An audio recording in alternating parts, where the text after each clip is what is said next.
Dneska si tu budeme rozbaľovať stereofónne sluchatka od Sony. Bude to, ako tu môžete vidieť, model ZX100. Sony Make Believe. Sú pre iPod aj pre MP3 a Walkman, takže začíname zozadu. Tu môžete vidieť cenovku. Zistíte, že to pochádza neviem skadiaľ. Tu pantiky odpája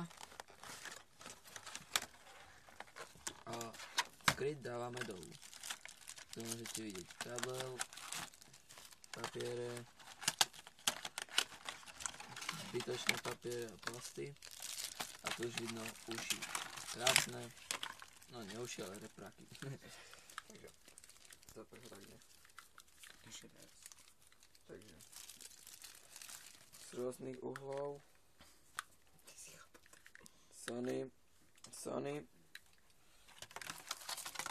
Sony papiere, stereo headphones.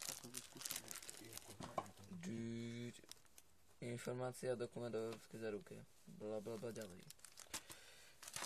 Návod pre Demail 3. Teraz uvidíte v akcii tieto reproduktory.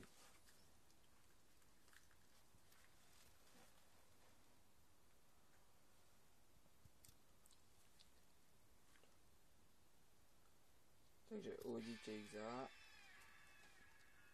Môžete počuť geniálne tesne. A teraz ich daj na hlavu. To riti. Daj si ich na hlavu.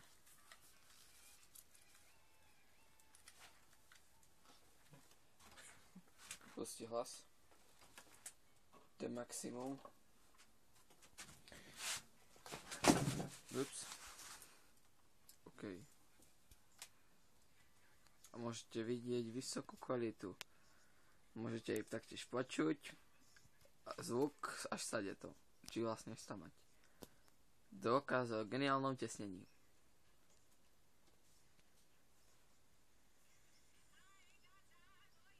Áno, Glitter Party.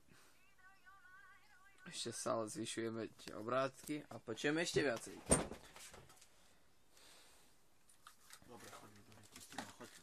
Dobre, takže čo nám odporúčiš ako pravý zákazník? Nekupujte si to.